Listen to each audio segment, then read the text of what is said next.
We are live. Oh my gosh, it's been a while, hasn't it? I hope you guys had a great break. I hope you had plenty of Christmas presents. I hope that your kids had a great holiday on the beach. We're back. Happy New Year. Happy 2023. Yeah, this is going to be an interesting year. And I thought I'd do a quick stream to talk to you guys about some of my plans, Turning Point Australia's plans, some of the challenges we face this year and how we're going to try and combat them. If you're tuning in right now, give this a share. This is the one stream you need to understand exactly what's going on for the rest of the year. What are the big challenges we face? What are the things you could probably relax on? What are the things we need to really tackle? But if you're tuning in right now, give this a share, get it out there. Let's try and combat big tech censorship. And my gosh, has there been a lot of it. So I'm going to get cracking and get straight into it. A quick first item. The things I'm going to be talking about in this stream is firstly, there's a by-election in Victoria. In the last election in November, the Victorians had one of their electorates where one of the candidates actually died. And what ends up happening when that happens is that whole election for that area gets postponed.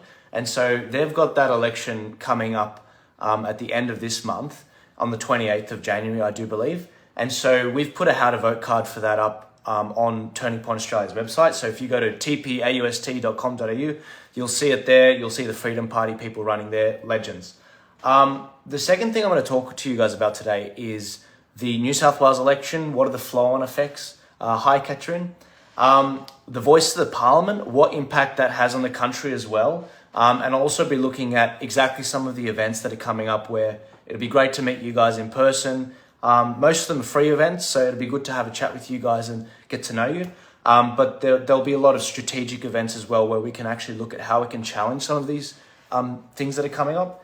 But I'm going to get straight into it. So the Narrabeen by-election, I had a pretty cool idea. So firstly, I put a how to vote card out for that today. The team sat down, they looked at the numbering, and they put that out there.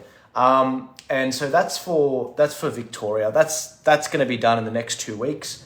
It gave me an idea for a new tool I'm going to put out for the New South Wales election, where you can actually see how the different parties preference each other on their how to vote cards. And so that'll be valuable for New South Wales for the upper house. It'll be cool to see which parties the Liberal Party throws under the bus and which ones they don't. 106 of you listening live right now, give this a share, get it out there.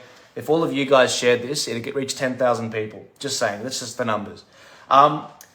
I want to start with the New South Wales election, and this is very serious. Not just the voice of the parliament, but the New South Wales election is very important.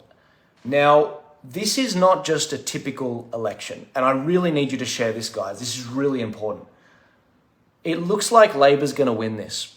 So I've spent a lot of time over the last month looking at the numbers, and it's looking like Labor will win this in the lower house, meaning they will pick the Premier.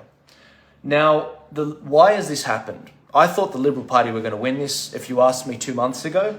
The reason why this is happening is because the Liberal Party have once again, they've forgotten their base. They've forgotten who they represent. They've forgotten the people that they used to have in their base that were conservative. And as a result, they're going to lose this election. They've done this thing called captain's picks. And for those of you that are listening, you'll remember this from the federal election. Captain's picks are where the members want one candidate, but the executive, the heads of the party, they're like, no, you guys are too stupid. We know the candidates that need to be picked so that we can come out on the other side. Now, this was done on a federal level, and as a result, they did this in 12 areas. 11 of those candidates they picked lost.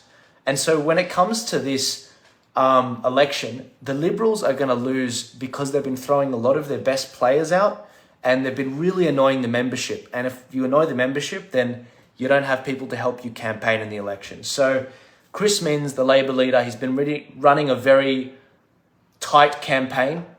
He's been very humble about his election. By the way, I don't like the guy, but as a political strategist, I can see what he's doing. He's going for a small target campaign. He's not addressing the woke stuff.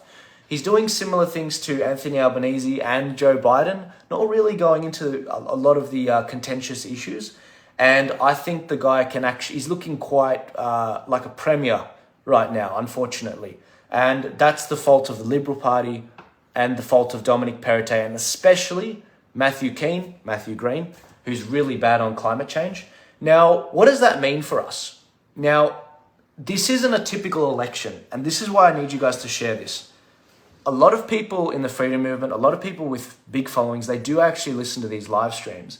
And you watch, after I say this, a lot of them will make content on this. Now, what do you notice about this map? This is a map of Australia. Now, I know it looks a bit yellow and orange, but you've got this big sea of red that's happening.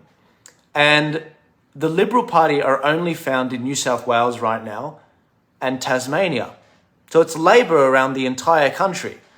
Now, this is the problem. If what I say is true and the Labor Party actually win New South Wales, it's going to trigger something. It might happen this year. It might happen in 3 years from now. But we could see an increase to the GST. And I'm not joking. This isn't fear porn. I'm dead serious about this. I've talked to a lot of people on this issue. I talked to Professor David Flint, Dr. Stephen Shavura, and a number of experts that are 2 times, 3 times, 4 times my age. This is an issue that's been brewing for a while, and it kind of makes sense why the Labor Party didn't do many tax increases in the last budget, in the federal budget. We could see an increase to the GST to maybe 12.5%. It's 10% now. That means on all goods and services for companies that make over $75,000 a year, we could see a situation where the GST is increased. In order to do that, Anthony Albanese has to get the premiers of each state to consent. Now, when it comes to New South Wales, Dominic Perrottet, I don't think he would consent to this. But it's looking like Dominic Perrottet is going to lose this election. Now, you might say, Joel, but in Tasmania, there's also a Liberal premier there. Well, this is the thing. In Tasmania, they get more in from GST than they pay out to it. So if there's a GST increase, they'll receive more. And so it doesn't matter to them. So they'll call for it, whether it's Liberal or Labor. And so that's going to make everything worse, everything more expensive. And I don't say this as fear porn. I did my due diligence on this. I asked very widely on this. This is a serious problem. Now, look, Ron said stop scaremongering, mate. Mate, Ron, I spent the last month not having a holiday and doing my due diligence on this and some of the other issues.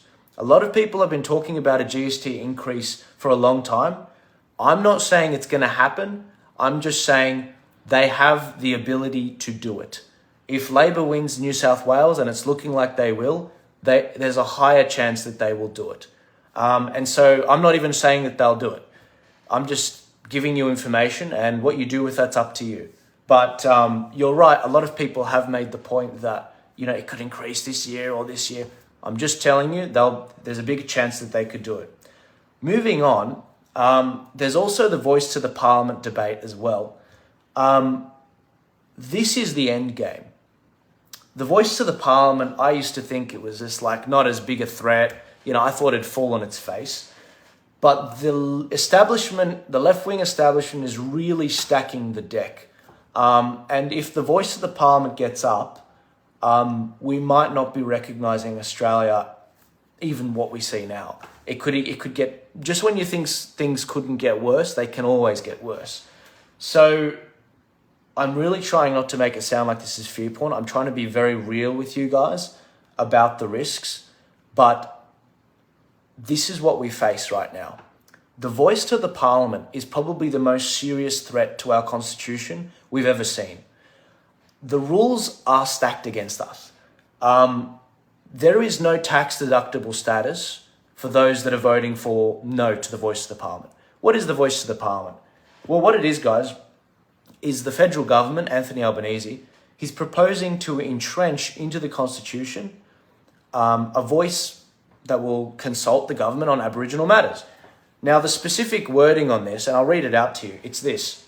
The 3 suggested sentences to be added to the Constitution are, there shall be a body to be called the Aboriginal and Torres Strait Islander Voice. That's the first one. The Aboriginal Torres Strait Islander Voice may make representations to the Parliament and the executive government on matters relating to the Aboriginal and Torres Strait Islander people. Number 3, the Parliament shall, subject to the Constitution, have power to make laws with respect to the composition, the function, the powers and procedures of the Aboriginal and Torres Strait Islander voice. So that's the wording. The no campaign to that, they won't get tax deductible status. The government is publicly funding, $75 million is going to an education campaign on the referendum to educate the public. Now, you guys know exactly what kind of education that will be. It will have a left-wing bent.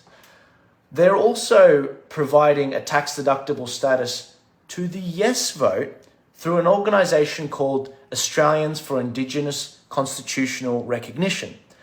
In the last budget, in the Labor budget federally, on page, I think it was 15 or something, it said that they were going to give a tax deductible status to this organisation. That means that it's going to heavily help them. And a lot of corporations, wealthy individuals will donate to that and get the benefits of a tax deductible status. And so it's a big incentive. The other aspect is big tech is heavily censoring this campaign already. Advance Australia, which is an organisation that's a conservative faction, they like the Liberal Party. They've already started putting up ads against the voice to the Parliament, and big tech, specifically Facebook, have removed their ability to use their ad feature, labelling it as misinformation. So we can see big tech stacking the deck as well. So that's how the rules are against us, and there might be other ways that change. Now, what would happen if the voice to the Parliament gets up? Because you might say, Joel, you read the wording, it doesn't sound that bad. Well, the voice to the Parliament, it's not that bad in the current wording.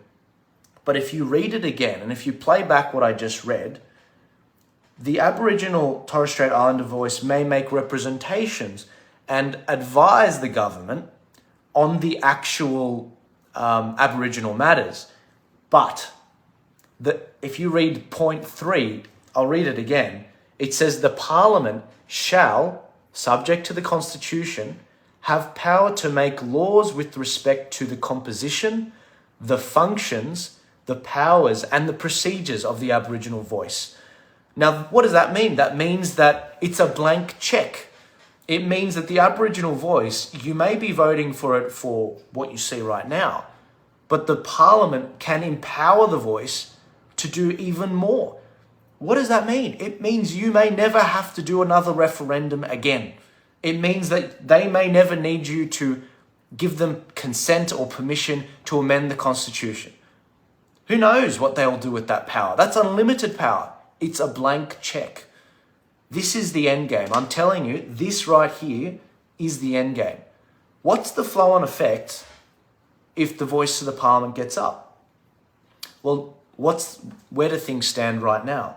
So I've been talking to a number of people the last week, especially David Flynn, Dr. Stephen Shavura, Craig Hall as well. He's an expert on this matter.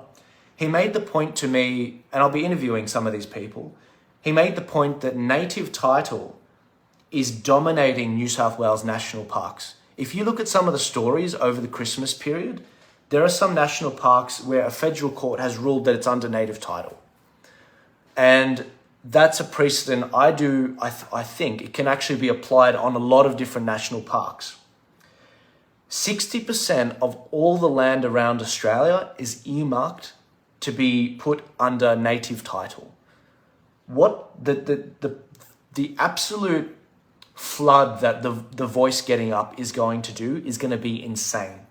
Some of the other things that the voice campaign aren't telling you, and this will be interesting to you guys, some of the things they're planning include they want to tax planes as they fly over some of their nations. So you know that map of all the Aboriginal land around the country? Have you guys seen this before? Where it shows all the different nations around the country of Aboriginal tribes. Well, as you fly over these, or even when you drive through them, there are some in the Aboriginal movement that want to toll you when you drive through them, or they want a percentage of your airfare to pay for these Aboriginal areas as you fly over them. So let's say you fly from Sydney to Melbourne. Maybe you fly over about 12 of these tribes. Maybe you've got to pay a tax to them. Maybe out of $100, $10 got to go to this tribe, $10 got to go to that tribe. These are the things that are being proposed, but you're not hearing about it. One, because we're being censored, but two, because they're being quiet about it on the left. They're not telling you what's coming around. This blank check is going to be used as a tool to destroy Australia. I mean, I'm serious, guys. This is the end game, what they're doing. On top of that, they're trying to replace the crown in Australia, the Queen and or the King. They're trying to replace the crown with an Aboriginal sort of head. So a lot of people are paying land tax, for example, and in New South Wales, they recently made it like a Netflix subscription. Rather than pay $40,000 at the front when you buy a house for the land tax, instead you would pay it like as a Netflix subscription over 20 years or so. Now, imagine a world where you're not paying that to the crown, and you're actually paying it to an Aboriginal tribe. This is what we're talking about here. This is insane. And this isn't me saying it. This is what people far more intelligent than myself are saying. And they've all agreed on these things as I've talked to them. A lot of these older men, Professor David Flint, Dr. Stephen Shavura, Craig Hall, a lot of these guys I've been talking to, and you'll see in interviews in the coming weeks. The other thing is they're really trying to push and demonize white men. I'm worried that a form of reparations is coming in and coming around the corner. You watch. Maybe this live stream will get a fact check on it. They'll start fact checking me on these things, but they'll happen anyway. There's 215 of you listening live. If you guys all share it, this will reach well over 10,000 people. Please get it out there. This is my first stream for the year. I'm trying to warn you guys about what's coming down the pipeline and how we're going to tackle it. So there will be other issues that come up, but the New South Wales election and a potential GST increase that could come as a result is the first one. The voice to the parliament, that's the end game. It seems to destroy Australia. People like Noel Pearson and a lot of these people on six-figure incomes in the heads of these Aboriginal organisations, they want to be appointed to this voice to the parliament position. These are the challenges we face this year. And on top of that, we've got climate change, we've got a digital identity, we've got digital currencies, energy prices are going up, inflation. This year is going to be crazy. And I'll be frank with you guys, I'm leaving it once again all on the field this year, just like I did last year. I had no regrets last year. This year, if Labor win the New South Wales election, and if the voice to the parliament gets up in its current form, I'm out of here. I'm not hanging around.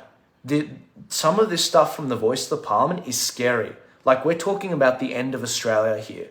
And if we can't beat that in a binary vote, you don't even have to worry about inefficiencies with preference flows. There's not 10 freedom parties, so we're divided. If we can't win a binary vote, then we're stuffed.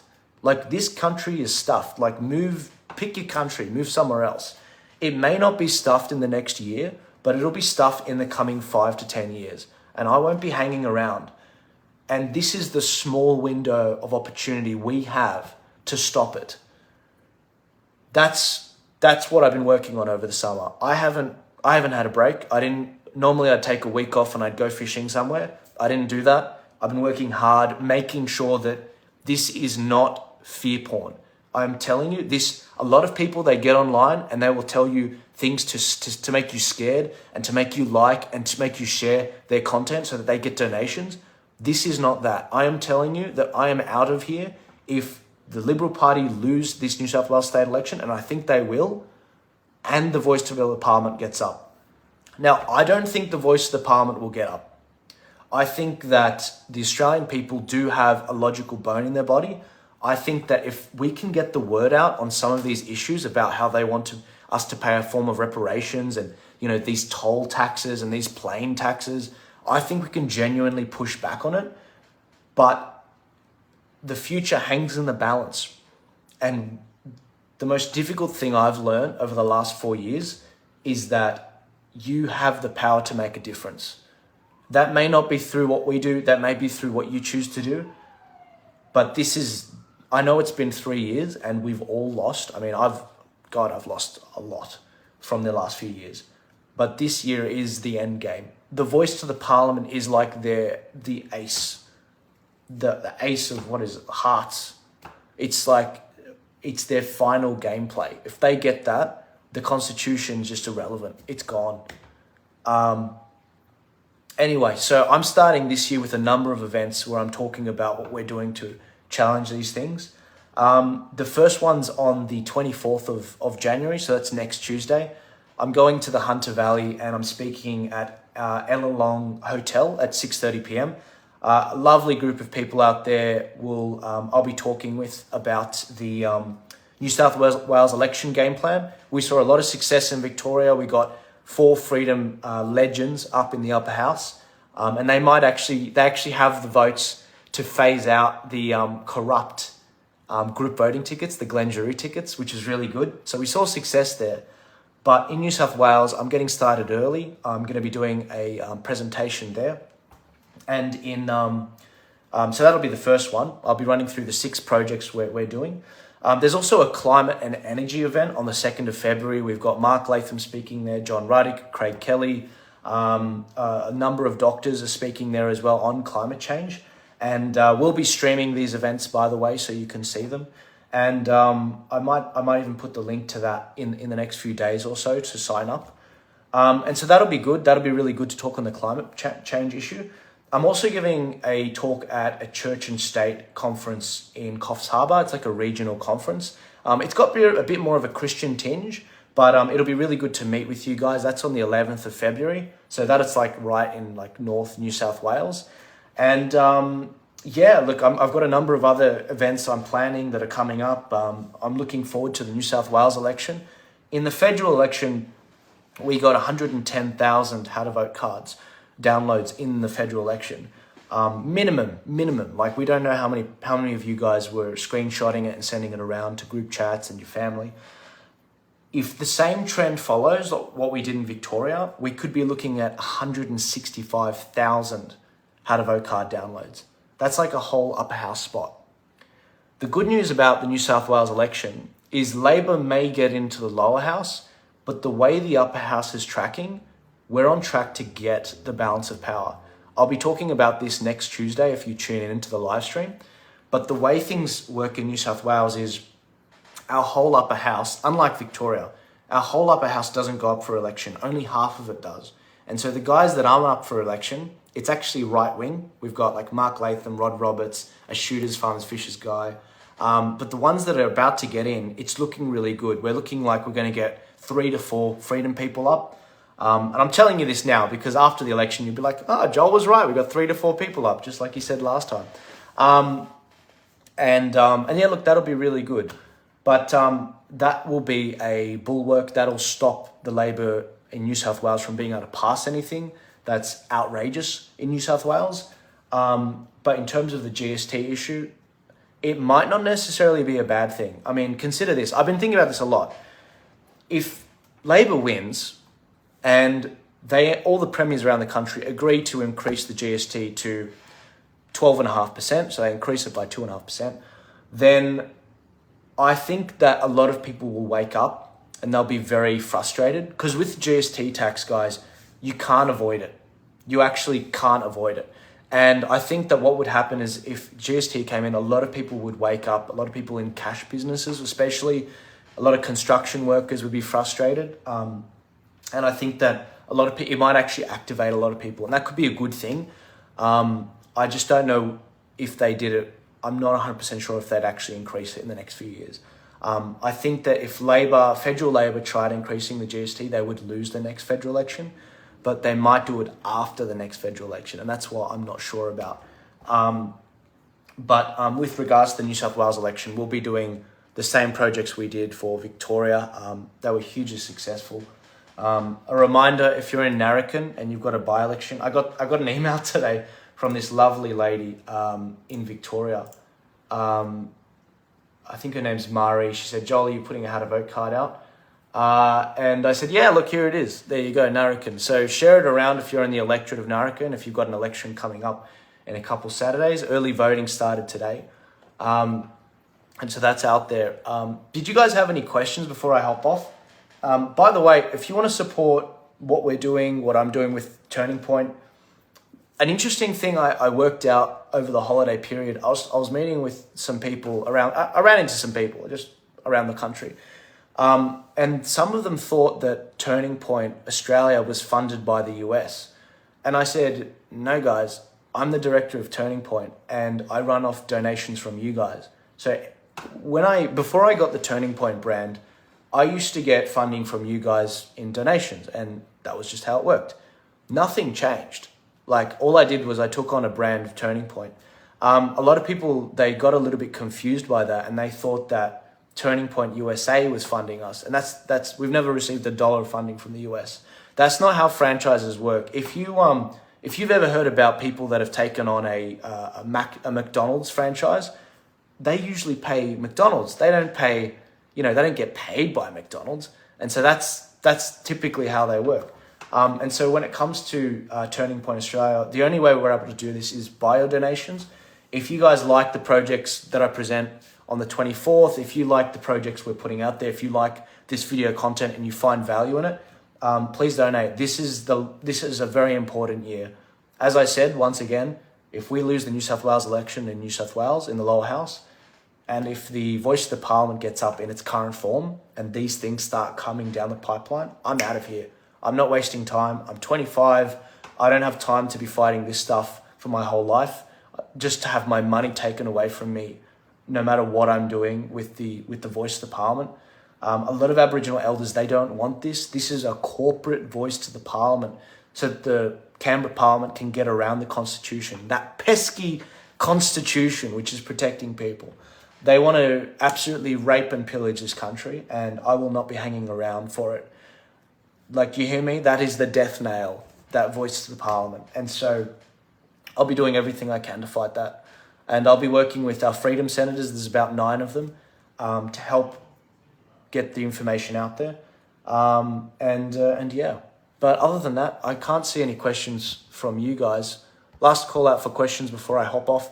Give this a share, get it out there. I really need you guys to get it out there because big tech, as you saw before, they've been censoring other organizations like Advance Australia. Someone said, always retain your individuality, otherwise the evil one will control everything, God knows. Yeah, look, when I first started this in 2020, I made a conscious decision to not take on any big donors until I grew big enough. Because the challenge is when you take on a big donor, whether it's an individual or whether it's an organization like a shaving company or something, they have too much power over you. And once you start building on the funding they give you, they could pull that rug out from you at any time. And so from the very start, I said no to people. I said, I don't want to take your funding because if I do that, it leaves me open.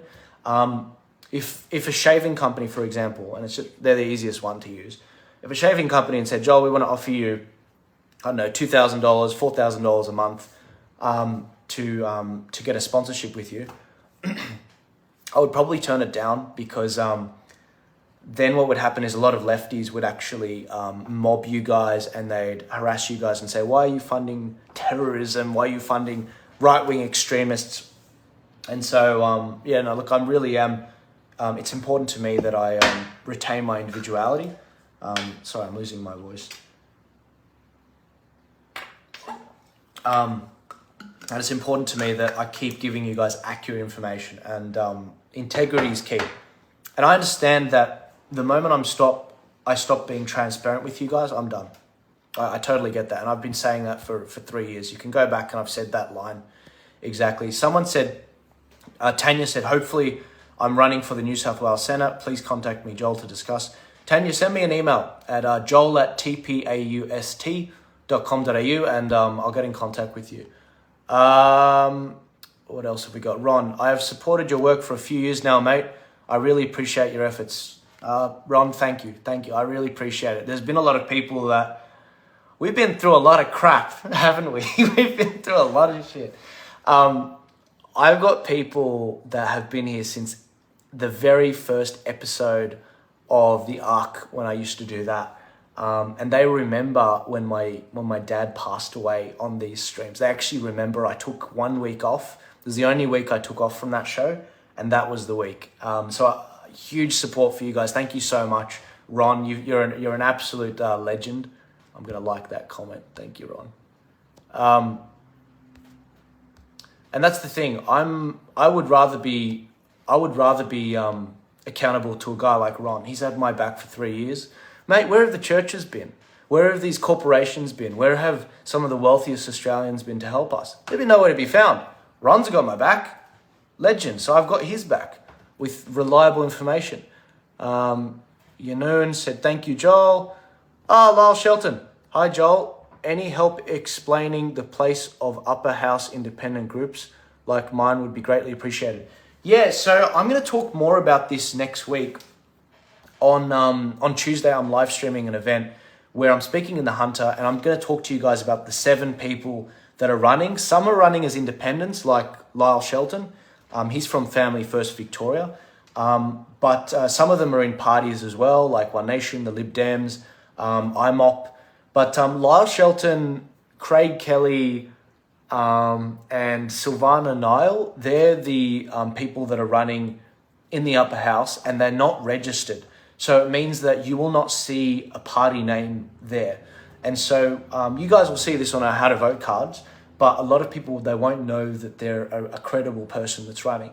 Lyle's running. He did a great job in Victoria. The Family First Party, I think they got 5% in Victoria. They did phenomenally well. And it's going to be interesting to see how the upper house goes. There are a lot of parties running in the upper house in New South Wales, but yeah, Tanya left me her number. Tanya said, sorry, missed your email address. Call me on.